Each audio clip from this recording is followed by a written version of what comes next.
Salut à toi qui es de l'autre côté de l'écran. Ce que je te propose aujourd'hui, c'est de réaliser une expérience sur les couleurs. Alors, pour ça, tu auras besoin de matériel, mais sache que ce matériel, normalement, tu peux le trouver chez toi. Alors, je te propose d'utiliser d'abord de la peinture. Tu vas avoir besoin de peinture ou de colorant alimentaire. Ça marche aussi avec le colorant alimentaire. Il te faudra du rouge, du jaune et du bleu. Ces trois couleurs constituent en fait les couleurs primaires. Alors normalement le rouge s'appelle magenta et le bleu s'appelle cyan. Ok? Donc trois couleurs primaires. Tu vas avoir besoin aussi de vert. Tu vas en avoir besoin de 7. Si possible, 7 fois le même vert. Ok? Tu vas avoir besoin d'une cruche avec de l'eau à l'intérieur. Tu vas avoir besoin de rouleaux essuie-tout pour prendre des feuilles de papier essuie-tout.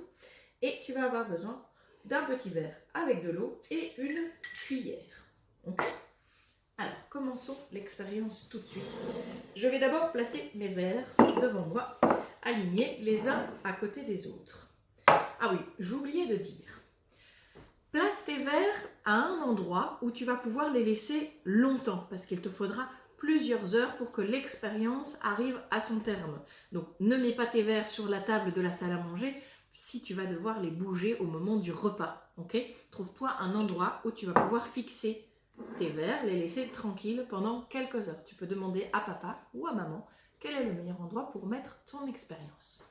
Alors, tu vois que les verres, je les ai alignés ici. Voilà, comme ceci. Je les ai alignés plus ou moins à une distance égale entre chaque verre. Ok? Alors, une fois que j'ai aligné mes verres, je vais prendre de la peinture et je vais mettre de la peinture dans certains verres. Pas tous, certains resteront vides. Alors, ici, je vais mettre de la peinture rouge dans le premier verre et dans le dernier verre. Tu constateras que je ne mets pas énormément de peinture, juste une petite lampée. Ok? Donc, dans le premier et le 7e verre, j'ai bien de la peinture rouge. Ensuite, je prends de la peinture jaune et je vais mettre de la peinture jaune dans le 3e verre. Ça veut dire que je laisse le verre numéro 2 vide. D'accord? Donc, rouge pour le 1, vide pour le 2, jaune pour le 3. Même chose, une petite lampée. Voilà. Et ensuite, je vais mettre de la peinture bleue dans le verre numéro 5. Donc, verre 1, rouge, verre 2, vide, verre 3, jaune, verre 4, vide, verre 5, bleu. Voilà, petite lampée. Verre 6, vide, et verre 7, rouge. Ça veut dire que les nombres impairs sont pleins de peinture et que les nombres pairs sont vides. Vérifions. 1, 3, 5 et 7 contiennent de la peinture, tandis que 2, 4 et 6 sont vides. Alors, je vais maintenant ajouter de l'eau dans les verres qui contiennent la peinture. Les verres vides resteront vides pour le moment. Donc, je vais mettre de l'eau jusqu'à une certaine hauteur. Voilà. Et je vais aligner dans un premier temps pour être sûr de mettre la même quantité d'eau. Voilà, les verres qui contiennent de la peinture. Alors, hop. Je mets plus ou moins la même quantité d'eau. C'est important pour que l'expérience fonctionne correctement. Voilà.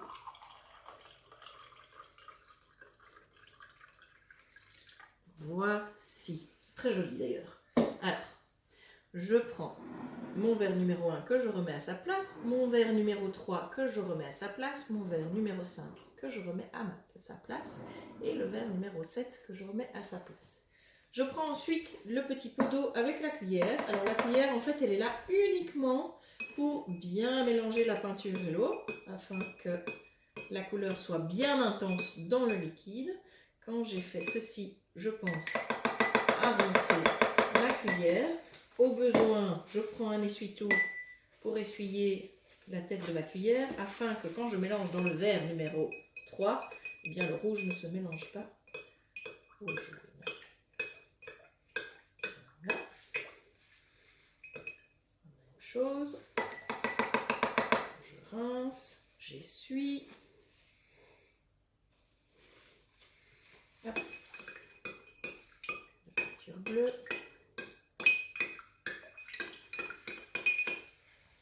Voilà. J'essuie. Si tu ne penses pas à essuyer, tu peux aussi utiliser 3 cuillères différentes pour mélanger. Voilà. Je n'aurai plus besoin ni de ma cuillère ni de mon pot d'eau, donc je peux déjà les retirer et les ranger. Ok. À présent, maintenant, nous allons nous occuper des essuie-tout. Tu vas prendre un roulet d'essuie-tout et tu vas défaire 6 feuilles de papier essuie-tout. Alors, pour aller un peu plus vite, attendez, j'ai mouillé mon papier essuie-tout, c'est pas grave. Je vais en prendre un autre pour vous montrer. Voilà, donc tu vas couper 6 feuilles de papier essuie-tout pour pouvoir les rouler d'une certaine manière. Donc, je te montre. Je vais chaque fois l'enrouler. Alors, fais ça sur ta surface sèche, hein, évidemment, pour que ton essuie-tout soit bien sec. Okay, donc, tu le roules, tu le roules, tu le roules. Tu en fais comme ça 6 fois. Moi, je les ai déjà fait, donc je vais te montrer mes 6 papiers déjà enroulés. Alors, j'en ai ici 1, 2, 3, 4, 5 et 6. Voilà, mes 6 rouleaux, mes 6 papiers, mes 6 feuilles d'essuie-tout enroulées. Qu'est-ce que je vais faire maintenant? Je vais tout simplement les placer dans le verre plein et dans le verre vide. C'est-à-dire comme ceci. Je pousse un côté jusqu'au bout, voilà, et je pousse l'autre côté. Alors, je vais faire la même chose ici. Hop, dans le jaune, voilà, comme ceci. Même chose dans le suivant. Voilà. Même chose ici. Voilà. Celui-ci. Et le dernier. Voilà. Alors, dès à présent, il faut compter sur la patience parce que ça va prendre quelques heures. Tu vas voir au moins un début de résultat déjà autour de 1h30, 2 heures.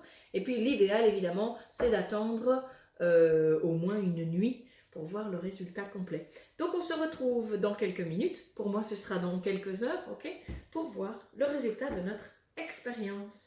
À tout de suite. J'ai laissé passer la nuit pour que mon expérience arrive à son terme. Nous allons maintenant regarder le résultat de cette expérience. On observe d'abord que les verres qui étaient vides sont maintenant remplis d'un liquide. Okay.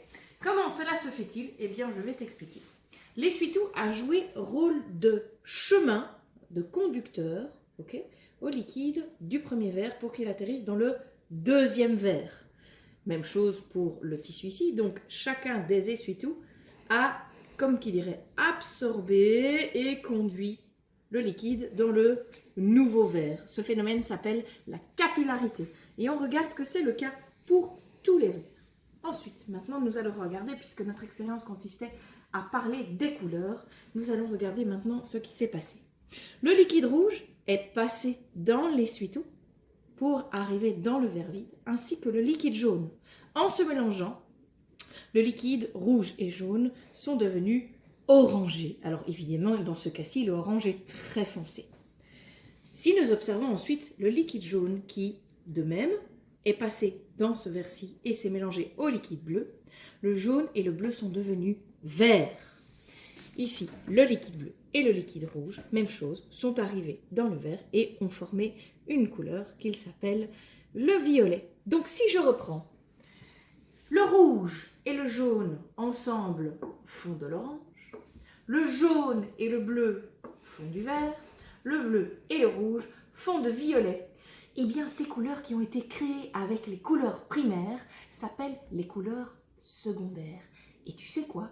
À partir de ces nouvelles couleurs, tu vas pouvoir créer encore d'autres couleurs. Mais ça, c'est ton travail.